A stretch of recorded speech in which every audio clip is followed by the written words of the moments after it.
രാഹുൽ മാങ്കൂട്ടത്തിൻ്റെ കാര്യമാണ് പ്രധാനമായിട്ടും ചർച്ച ചെയ്യുന്നത്. ഇപ്പോൾ രാഹുൽ മാങ്കൂട്ടത്തിൻ്റെ കാര്യത്തിൽ നിന്ന് മാറിയിട്ട് അത് ഷാഫി പറമ്പിലേക്ക് പോകുന്നു. ഷാഫി പറമ്പിലിനെ 2 ദിവസം കൊണ്ട് കാണാനില്ല, പക്ഷേ ഇന്ന് കേരളത്തിലേക്ക് എത്തിയിട്ടുണ്ട്. ശ്രദ്ധിച്ചിരുന്നോ? അല്ല, ഇപ്പോൾ ഞാൻ അത് ഷാഫി പറമ്പിൽ എവിടെയോ പോട്ടെ, MP അല്ലേ ഞാൻ പറയുന്നതല്ല. MP ആയതുകൊണ്ട് അയാൾക്ക് പലയിടത്തും പോകാനുണ്ടാവും. പക്ഷേ ഞാൻ പറയുന്നത് DYFI ഒരു സമരത്തിലാണ്. ഷാഫി പറമ്പിൽ രാജിവെക്കണം. ഞാൻ DYFIയുടെ സമരത്തെ പിന്തുണയ്ക്കുന്ന ആളാണ്. കാരണം ഷാഫി പറമ്പിൽ രാജിവെക്കാൻ നിയമപരമായ ഒരു ബാധ്യതയില്ല. ഷാഫി പറമ്പിൽ ഒരു തെറ്റും ചെയ്തിട്ടില്ല. ഓൺ ടുഡേ, ഇന്ന് നമ്മൾ ഈ സംസാരിക്കുന്ന നിമിഷം വരെ ഷാഫി പറമ്പിലിനെതിരെ ഒരു അലിഗേഷനും ഇല്ല. അപ്പോൾ നിയമപരമായി ഷാഫി പറമ്പിൽ രാജിവെക്കേണ്ടുന്ന ഒരു കാര്യമില്ല. പക്ഷേ കോൺഗ്രസ് പാർട്ടിയല്ലേ, ഷാഫി പറമ്പിൽ ഈ കോൺഗ്രസിലെ യുവസേനയുടെ യൂത്ത് ബ്രിഗേഡിൻ്റെ ആദർശ ധീരനായ പോരാളി എന്നൊരു പ്രതിച്ഛായ ഉണ്ടാക്കിയെടുത്തിട്ടുണ്ട്. മാധ്യമങ്ങൾ, കേരളത്തിലെ മാധ്യമങ്ങൾ ഇങ്ങനെ തേനും പാലും കൊടുത്ത് വളർത്തിയെടുത്ത 2 ബിംബങ്ങളാണ് ഷാഫി പറമ്പിലും രാഹുൽ മാങ്കൂട്ടത്തിലും. പിന്നെ ഷാഫി പറമ്പിലിൻ്റെ പാർലമെൻറ്റിലെ പ്രസംഗത്തെക്കുറിച്ച് നമ്മൾ മുമ്പ് ഒരു വീഡിയോ ചെയ്തിരുന്നു. ഗംഭീര പ്രസംഗമായിരുന്നു. നമുക്ക് പ്രോമിസിംഗ് ആയിട്ടുള്ള ഒരു യുവ നേതാവായിരുന്നു ഷാഫി പറമ്പിൽ, ഒരു തർക്കമില്ല. പക്ഷേ ഷാഫി പറമ്പിലിന് നിയമപരമായ ബാധ്യതയില്ലെങ്കിലും രാഹുൽ മാങ്കൂട്ടത്തിൻ്റെ കാര്യത്തിൽ ധാർമ്മികമായ ബാധ്യതയുണ്ട്. കാരണം കോൺഗ്രസ്സിലെ അത്ര വലിയ പുള്ളിയൊന്നും ആയിരുന്നില്ല രാഹുൽ മാങ്കൂട്ടത്തിൽ. ഇപ്പോൾ അഭിജിത്തിനെ പോലെയുള്ള KSUവിൻ്റെ ഉജ്ജ്വലനായ പോരാളിയായിട്ടുള്ള നേതാവുണ്ട്. KSU നേതാവ് അഭിജിത്ത് അല്ലേ? അഭിജിത്ത് സത്യത്തിൽ ഞാൻ കരുതിയത് എപ്പോഴോ അഭിജിത്ത് കേരളത്തിലെ യൂത്ത് കോൺഗ്രസിൻ്റെ പ്രസിഡന്റ് ആവുമെന്നായിരുന്നു. കാരണം മിടുക്കനായ, ഏറ്റവും ഊർജ്ജസ്വലനായ ചെറുപ്പക്കാരനാണ് അഭിജിത്ത്. സർവാത്മന യൂത്ത് കോൺഗ്രസിനെ നയിക്കാൻ ഇന്ന് കേരളത്തിലെ ഏറ്റവും അർഹനായ ചെറുപ്പക്കാരൻ അഭിജിത്താണ്. ഒരു തർക്കമില്ല. എന്തുകൊണ്ട് അഭിജിത്തായില്ല? പിന്നെ അതുപോലെ ഒരുപാട് പേരുകളുണ്ട്. ബിനു ഉണ്ട്. ഈ രാഹുൽ മാങ്കൂട്ടത്തിനേക്കാളും അർഹതയായ സീനിയോറിറ്റി ഉള്ള ആളുകൾ ഉണ്ടായിട്ടും എങ്ങനെയാണ് അടൂരുള്ള രാഹുൽ മാങ്കൂട്ടത്തിനെ ഷാഫി പറമ്പിൽ പിക്ക് ചെയ്യുന്നത്? യൂത്ത് കോൺഗ്രസിന്റെ അധ്യക്ഷനായിരുന്നല്ലോ ഷാഫി പറമ്പിൽ. ഷാഫി പറമ്പിൽ തൻ്റെ പിൻഗാമിയായി രാഹുൽ മാങ്കൂട്ടത്തിനെ, അഭിജിത്തിനെയും ബിനുവിനെയും ഉൾപ്പെടെയുള്ള ആളുകളെയൊക്കെ വകഞ്ഞു മാറ്റി അല്ലെങ്കിൽ വെട്ടിമാറ്റിയിട്ട് രാഹുൽ മാങ്കൂട്ടത്തിനെ കൊണ്ടുവന്നതിൻ്റെ കാരണം എന്താണ്? രാഹുൽ മാങ്കൂട്ടത്തിൽ പിന്നെ ഒരു കഴിവെന്ന് പറഞ്ഞാൽ അവന് സോഷ്യൽ മീഡിയ നന്നായിട്ട് ഹാൻഡിൽ ചെയ്യാൻ അറിയാമായിരുന്നു. പെമ്പിള്ളേർ പറയുന്നുള്ള റീൽസ് എടുത്ത് റിയൽ ലൈഫിനേക്കാളും വലിയ റിയൽ ലൈഫിൽ ജീവിച്ച ഒരാളാണ്. അങ്ങനെ സോഷ്യൽ മീഡിയയിലൂടെ ഉണ്ടാക്കിയെടുത്ത ചാനൽ ചർച്ചകളിൽ നന്നായി വർത്തമാനം പറയാമെന്നുള്ള ക്വാളിറ്റിക്കപ്പുറത്ത് കേരളത്തിലെ കോൺഗ്രസിൻ്റെ അല്ലെങ്കിൽ യുവജന പ്രസ്ഥാനത്തിൻ്റെ, വിദ്യാർത്ഥി പ്രസ്ഥാനത്തിൻ്റെ സംഘടന കെട്ടിപ്പടുക്കുന്നതിൽ രാഹുൽ മാങ്കൂട്ടത്തിന് എന്താണ് പങ്ക്? ഒരു പങ്കുമില്ല. എന്തുകൊണ്ടാണ് ഷാഫി രാഹുൽ മാങ്കൂട്ടത്തിനെ തന്നെ പിക്ക് ചെയ്തത്? ഒന്നാമത്തെ ചോദ്യം. രണ്ടാമത്തെ കാര്യം, താൻ ഒഴിയുന്ന പാലക്കാട് സീറ്റിൽ തൻ്റെ പിൻഗാമിയായി പാലക്കാട് മത്സരിക്കാൻ രാഹുൽ മാങ്കൂട്ടത്തിനേക്കാളും അർഹതയുള്ള പലരും ഉണ്ടായിരുന്നു. എന്തുകൊണ്ട് രാഹുൽ മാങ്കൂട്ടത്തിനെ തന്നെ അവിടെ നിർത്തണമെന്ന് ഷാഫി പറമ്പിൽ വാശി പിടിച്ചു? അന്ന് പാലക്കാട്ടുള്ള ഒരുപാട് നേതാക്കളുടെ പേര് ഉയർന്നു വന്നതാണ്. സരിൻ പാർട്ടി വിട്ടുപോയത് എന്തുകൊണ്ടാ? സീറ്റ് ലഭിക്കുന്നത്. അന്നേ സരിൻ പറഞ്ഞിരുന്നു ഈ രാഹുൽ മാങ്കൂട്ടത്തിൽ ആൾ ശരിയല്ല എന്ന്, അല്ലേ? അതെ, ഒരുപാട് പേർക്കറിയാം. ഷാഫി പറമ്പിലിന് ഇതിന് രാഹുൽ മാങ്കൂട്ടത്തിനെ കുറിച്ചുള്ള ഒരു കഥയും അറിയില്ലായിരുന്നു പറഞ്ഞാൽ ഇപ്പോൾ പാതിരാത്രിയാണെന്ന് പറഞ്ഞാൽ നമ്മൾ വിശ്വസിക്കേണ്ടി വരും. പച്ചക്കള്ളമാണ്. ഷാഫിക്ക് അറിയാമായിരുന്നു. ഷാഫിക്ക് അറിഞ്ഞുകൂടാ എന്ന് പറഞ്ഞാൽ വിശ്വസിക്കാൻ മാത്രം പൊട്ടന്മാരൊന്നുമില്ല കേരളത്തിലെ ആളുകൾ. ഷാഫി പറമ്പിലിന് കൃത്യമായി അറിയാമായിരുന്നു. കോൺഗ്രസിലെ പലർക്കും അറിയാം. സതീശൻ വലിയ പുണ്യാളനാണല്ലോ. ഇപ്പോൾ റിന്നി എന്ന് പറയുന്ന പെൺകുട്ടി, സിനിമാ നടി, മുൻ ചാനൽ അവതാരകയൊക്കെ ഇരുന്ന ആ റിന്നി ഈ സതീശനും കൂടെ ചേർന്ന് നിൽക്കുന്ന ചിത്രം ഉണ്ടല്ലോ, ഒരു കേക്ക് മുറിക്കുന്ന ചിത്രം. ഇനി പറവൂർക്കാരനല്ലേ സതീശൻ? പറവൂരുള്ള മാധ്യമപ്രവർത്തകനായ ഒരാളുടെ മകളാണ് ഈ പെൺകുട്ടിയെന്ന് സതീശൻ അറിയില്ലേ? അറിയാം. സതീശൻ്റെ അടുത്ത് ഈ പരാതി വന്നിട്ടില്ലേ? ഉണ്ടല്ലോ. അപ്പോൾ സത്യത്തിൽ സതീശനും രാജിവെക്കേണ്ടതാണ്. പക്ഷേ ഞാനതൊരു ഇളവ് സതീശന് കൊടുക്കുന്നത്, സതീശൻ ഒരുപാട് കാര്യങ്ങൾ ചെയ്യുന്ന കേരളത്തിലെ പ്രതിപക്ഷത്തിൻ്റെ മൊത്തം കാര്യങ്ങൾ നോക്കുന്ന പ്രതിപക്ഷ നേതാവ്. അദ്ദേഹം കേട്ടിരിക്കുക. അതിൻ്റെ ഒരു തീവ്രത പക്ഷേ അദ്ദേഹത്തിന് മനസ്സിലായിട്ടുണ്ടാവില്ല. ചെറിയ വല്ല തമാശയൊക്കെ ആയിരിക്കും പൊട്ടെ എന്ന് കരുതിയിട്ടുണ്ട്. പക്ഷേ ഷാഫി പറമ്പിൽ അങ്ങനെ കാണേണ്ട കാര്യമല്ല. അതല്ല ഷാഫി തൻ്റെ രാഷ്ട്രീയ പിന്തുടർച്ചാവകാശി പോലെ രാഹുലിനെ കൊണ്ട് നടക്കാൻ എന്താണ് കാരണം? ഇപ്പം നമ്മൾ സാധാരണ സൗഹൃദം ഉണ്ടാക്കുന്നത് എങ്ങനെയാണെന്നറിയോ? ഞാനിപ്പോൾ സിനുവിനോട് എനിക്ക് സൗഹൃദം ഉണ്ടെങ്കിൽ അതിനെക്കുറിച്ച് മനഃശാസ്ത്രജ്ഞന്മാർ പറയുന്നത്, എനിക്ക് എൻ്റെ ചില സ്വഭാവ ഗുണങ്ങൾ ഉൾക്കൊള്ളാൻ പറ്റുന്ന ചില സ്വഭാവ ഗുണങ്ങൾ സിനുവിനുണ്ടെങ്കിൽ മാത്രമേ രണ്ടാളുകൾ തമ്മിൽ സൗഹൃദം ഉണ്ടാവുള്ളൂ എന്നാണ് പറയുന്നത്. ഇന്നത്തെ കാലത്ത് പറയുന്നത് വൈബ് ഉണ്ടാവാം. നമുക്ക് ചില ആളുകളെ കാണുമ്പോഴേ ഇഷ്ടമല്ല അല്ലേ, അതായത് നമുക്കതിനെ ഒന്നും ചെയ്തിട്ടില്ല, പക്ഷെ നമുക്ക് അതിനോട് ഉൾക്കൊള്ളാൻ പറ്റില്ല. കാണുമ്പോൾ നമുക്ക് ഇഷ്ടം.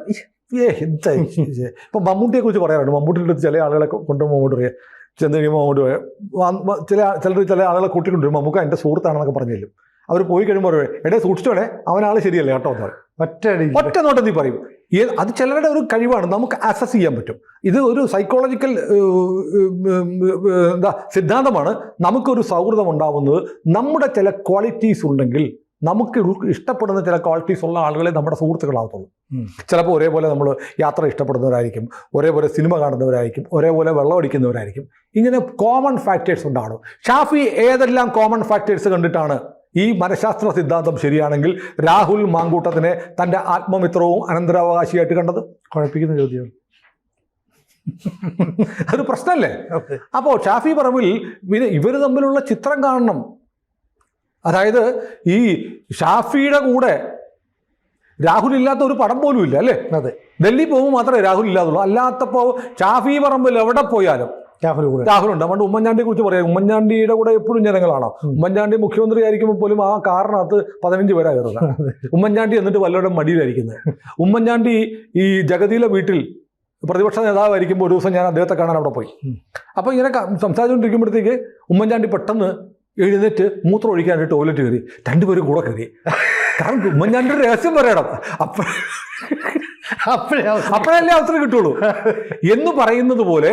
ഞാൻ സത്യം അതിശയോക്തി പറഞ്ഞ് ഞാൻ നേരിട്ട് ജഗതിയിൽ അദ്ദേഹം താമസിച്ച വീടുണ്ടല്ലോ, ആ വീട്ടിൽ ഞാൻ ഒരിക്കലും ഇരിക്കുമ്പോൾ കണ്ട കാഴ്ചയാണ്. ഉമ്മൻചാണ്ടിയുടെ നിങ്ങൾ സംസാരിക്കുന്നത്, ഞാനും പറയേണ്ട കാര്യങ്ങൾ പറയുന്നത്, നമുക്ക് സ്വകാര്യമൊന്നും ഇല്ലാത്ത കാരണം കാര്യങ്ങൾ പറഞ്ഞു. പ്രതിപക്ഷ നേതാവായിരിക്കുമ്പോൾ അത് കഴിഞ്ഞപ്പോൾ പുള്ളി ഉടനെ 1 മിനിറ്റ് എന്ന് പറഞ്ഞിട്ട് ഉമ്മൻചാണ്ടി എഴുന്നിട്ട് നേരെ ബാത്റൂമിൽ പോയി 2 പേരും കൂടെ കയറി. അത് സത്യമായ കാര്യമാണ്. അങ്ങനെയൊക്കെ ഉണ്ട് എന്ന് പറയുന്നത് പോലെ രാഹുൽ മാങ്കൂട്ടത്തിൽ ഇല്ലാത്ത ഷാഫി പറമ്പിലെ ചിത്രം കുറവാണ്. ഇവർ കൂളിംഗ് ഗ്ലാസ് വെച്ച് നിൽക്കുന്നു അല്ലേ, വെള്ളത്തിൽ പോലീസിന്റെ മറ്റേ ജലപീരങ്കിക്ക് മുന്നിൽ ഒന്നിച്ചു നിന്ന് കുളിച്ചർമാദിക്കുന്നു. അങ്ങനെയുള്ള ഷാഫി പറമ്പിൽ ഇതൊന്നും അറിഞ്ഞിരുന്നില്ല എന്ന് പറഞ്ഞ പച്ചക്കള്ള. ഇപ്പൊ എന്താ പറയുന്നത്? ഷാഫി പറമ്പിൽ ഇന്നും രാഹുൽ മാങ്കൂട്ടത്തിലെ ന്യായീകരിക്കുന്നു. അല്ല, പാർട്ടി ഒന്നും പറഞ്ഞില്ല ഇയാളോട് രാജിവെക്കാൻ. സ്വമേധയാ രാജിവെച്ച എന്തൊരു പാർട്ടിയാണ് ഇയാൾ? ഷാഫി പറമ്പിൽ കേരളത്തിലെ കോൺഗ്രസിന്റെ വർക്കിംഗ് പ്രസിഡന്റ് ആണെന്ന് തോന്നുന്നല്ലേ? KPCC വർക്കിംഗ് പ്രസിഡന്റോ മറ്റാണെന്ന് എൻ്റെ ഓർമ്മ. വൈസ് പ്രസിഡന്റോ മറ്റോ എന്തോ അങ്ങനെ പോസ്റ്റ് ഉണ്ട്. ആ പദവിയിലിരിക്കുന്ന ഇയാൾ ഈ പാർട്ടി ഇയാളോട് രാജിവെക്കാൻ പറഞ്ഞിട്ടില്ല എന്ന് പറഞ്ഞാൽ എന്ത് പാർട്ടിയാണ്? ആഭാസന്മാരെ, മനോരോഗികളെ, ലൈംഗിക വൈകൃതമുള്ളവരെ സംരക്ഷിക്കുന്ന പാർട്ടിയാണോ നിങ്ങൾ? എനിക്ക് മനസ്സിലാവുന്നില്ല. നിങ്ങൾ എന്തിനാണ് ഇപ്പോഴും രാഹുൽ മാങ്കൂട്ടത്തിനെ വെള്ളപൂശുന്നത്? ഷാഫിയോട് നമുക്ക് സ്നേഹമുണ്ട്, ബഹുമാനമുണ്ട്. അതുകൊണ്ടാണ് ഷാഫിയെക്കുറിച്ച്, ഷാഫിയുടെ പാർലമെന്റിലെ പെർഫോമൻസിനെ കുറിച്ച് ഒന്നാന്തരം ഒരു വീഡിയോ, ലക്ഷക്കണക്കിന് ആളുകൾ കണ്ട വീഡിയോ ആണ്. നല്ല വാക്കുകൾ മാത്രമേ നമ്മൾ പറഞ്ഞിട്ടുള്ളൂ. പക്ഷേ ഷാഫിയോട് എനിക്കിപ്പോൾ നല്ല നീരസമുണ്ട്. ഷാഫി അത് പറയാൻ പാടില്ലായിരുന്നു. രാഹുൽ മാങ്കൂട്ടത്തിനോട് പാർട്ടി രാജിവെക്കാൻ പറഞ്ഞിട്ടില്ല, സ്വമേധയാ രാജിവെച്ചെന്ന് പറയുമ്പോൾ അയാൾക്ക് രക്ഷപ്പെടാൻ നിങ്ങളുടെ അവസരം ഉണ്ടാക്കി കൊടുക്കുക. നിങ്ങളുടെ പാർട്ടി എന്ത് പാർട്ടിയാണ്? ആഭാസന്മാരെ സംരക്ഷിക്കുന്ന പാർട്ടി. എത്ര വലിയ പരാതി വന്നാലും നീ രാഹുൽ മാങ്കൂട്ടത്തിൽ രാജിവെച്ചില്ലായിരുന്നെങ്കിൽ നിങ്ങൾ ഇപ്പോഴും അയാളെ തുടരാൻ സമ്മതിക്കുമായിരുന്നു എന്നല്ലേ ഈ പറഞ്ഞതിൻ്റെ അർത്ഥം? ഞങ്ങൾ ആരും പറഞ്ഞിട്ടില്ല. അയാൾ സ്വന്തം ഇഷ്ടത്തിന് വെച്ചാൽ അയ്യോ ഞങ്ങൾക്ക് ഇപ്പോൾ ഷാഫിക്ക് വിഷമമുണ്ടെന്ന് തോന്നുന്നു രാഹുൽ മാങ്കൂട്ടത്തിൽ നമ്മളാരും പറയാതെ രാജിവെച്ചതിൽ. അപ്പോൾ ഈ DYFI ഉയർത്തുന്ന സമരത്തിനകത്ത് ധാർമ്മികമായ ഒരു ബാധ്യത ഷാഫി പറമ്പിലുണ്ട്. ഷാഫി പറമ്പിൽ രാജിവെക്കണം ധാർമ്മികമായി, നിയമപരമൊന്നുമല്ല. പിന്നെ അത് ധാർമ്മികത എന്ന് പറയുന്നത് ഇപ്പോൾ കാലഹരണപ്പെട്ട ഒരു സാധനമാണ്. ഇപ്പോൾ ആരൊക്കെ രാജിവെക്കണമായിരുന്നു? കേരളത്തിലെ ഇപ്പോൾ പണ്ടൊരു മന്ത്രി, ഇടതുപക്ഷ സർക്കാരിലെ മന്ത്രി, റെയിൻകോട്ട് ഇട്ട മന്ത്രിയുണ്ട്, മൂന്നാറിൽ പോകാൻ വിളിച്ച മന്ത്രിയുണ്ട്. അവരൊന്നും രാജിവെച്ചിട്ടില്ല. ശരിയാണ്. അപ്പോൾ ധാർമ്മികത എന്ന് പറയുന്ന സാധനം ഇപ്പോൾ ഇല്ല. അതുകൊണ്ട് ഷാഫി പറമ്പിൽ രാജിവെക്കാം. പക്ഷെ ഞാൻ പറയുന്നത് ഷാഫി പറമ്പിൽ എന്ന് പറയുന്ന കേരളത്തിലെ സമർത്ഥനായ ചെറുപ്പക്കാരൻ, യുവ MP, ഭാവിയുടെ വാഗ്ദാനം. വേറൊരു ചാനൽ പറയുന്നത് ഭാവി കേരളത്തിൻ്റെ മുഖ്യമന്ത്രി എന്നാണ് പറയുന്നത്. ഏതോ ഞാൻ ഈ നാട്ടുകാരനല്ല. എന്തെങ്കിലും ആവട്ടെ, ഷാഫി പറമ്പിൽ പ്രോമിസിംഗ് ആയിട്ടുള്ളൊരു യുവ നേതാവാണ്. പക്ഷെ ഷാഫി ഇപ്പോൾ പറയുകയാണ്, ഞാനൊന്ന് വെറുതെ ഹൈപ്പോത്തറ്റിക്, ഒരിക്കലും സംഭവിക്കാത്തവർ, ഷാഫി ഇന്നിപ്പോൾ മാധ്യമപ്രവർത്തകരെയൊക്കെ കാണുമെന്ന് പറഞ്ഞ് വിളിച്ചു വരുത്തി എന്നിട്ടൊന്നും പറഞ്ഞില്ല എന്ന് റിപ്പോർട്ടറിലെ ആങ്കർ ഇപ്പം നിലവിളിക്കുന്നുണ്ട്. സുജയാണെന്ന് തോന്നുന്നു, ആരോ സംബടി നിലവിളിക്കുന്നുണ്ട്. പക്ഷേ ഷാഫി വന്നിട്ട് പറയാണ്, ഈ രാഹുൽ മാങ്കൂട്ടത്തിൻ്റെ കാര്യത്തിൽ എനിക്ക് തെറ്റുപറ്റി, എൻ്റെ ചോയ്സായിരുന്നു. അപ്പോൾ ഒരുപാട് പേർക്ക് രാഹുൽ മാങ്കൂട്ടത്തിൽ മൂലം ഉപദ്രവം ഉണ്ടായിട്ടുണ്ട്. അതിന് പരോക്ഷമായി ഞാനും കാരണക്കാരാണ്. ഞാനാണ് ഇവനെ എലിവേറ്റ് ചെയ്ത് ഈ പദവികളിലേക്ക് എത്തിച്ചത്. അതിൻ്റെ ധാർമ്മിക ഉത്തരവാദിത്വം ഏറ്റെടുത്ത് ഞാൻ രാജിവെക്കുന്നു എന്ന് ഷാഫി പറമ്പിൽ പറഞ്ഞാൽ ഷാഫി പറമ്പിൽ ആരായിരിക്കും? വലിയ ഇമേജ്, ഭയങ്കര ഇമേജ് ആവും. ഷാഫിക്ക് രാഹുലിൻ്റെ കൂടെ ചേർന്ന് നിന്ന് ഇക്കാലം അത്രയും ഉണ്ടായ ചീത്തപ്പേര് അത്രയും മാറിക്കിട്ടുമെന്ന് മാത്രമല്ല, ഷാഫി പറമ്പിൽ അതിനുശേഷം വീണ്ടും തെരഞ്ഞെടുപ്പിൽ മത്സരിച്ചാൽ ഇപ്പോൾ കിട്ടിയതിൻ്റെ ഇരട്ടി വോട്ടിൽ ജയിക്കും. ഞാൻ പോയി ഷാഫി പറമ്പിൽ വേണ്ടി പ്രചാരണത്തിന് മുന്നിൽ നിൽക്കും. നമ്മുടെ ചാനലിലും ഉണ്ടാവും. കാരണം കേരളത്തിൽ, ഇന്ത്യയിൽ തന്നെ ആദർശ ശുദ്ധി എന്ന് പറയുന്ന ഒന്ന് നഷ്ടപ്പെട്ടുകൊണ്ടിരിക്കുക. ഒരു വൈക്കേരിയസ് ലയബിലിറ്റി എന്ന് പറഞ്ഞ സാധനമുണ്ട്.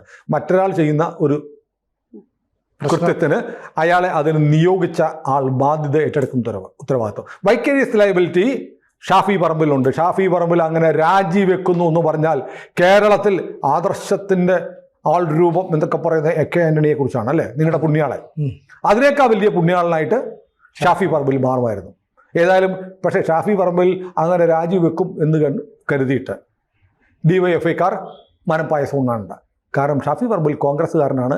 ഒരാൾ കിളുത്താൽ അത് തടലാണെന്ന് മാത്രമല്ല, അതിൽ കിളി കൂടുവച്ചിട്ടുണ്ട് എന്നും പറയുന്ന പാരമ്പര്യമാണ് കോൺഗ്രസ് പാർട്ടിക്കുള്ളത്. കൂടുതൽ വാർത്തകളും വിശേഷങ്ങളും നിങ്ങളിലേക്ക് എത്താൻ ABC മലയാളം സബ്സ്ക്രൈബ് ചെയ്യുക, ബെൽ ബട്ടണും അമർത്തുക.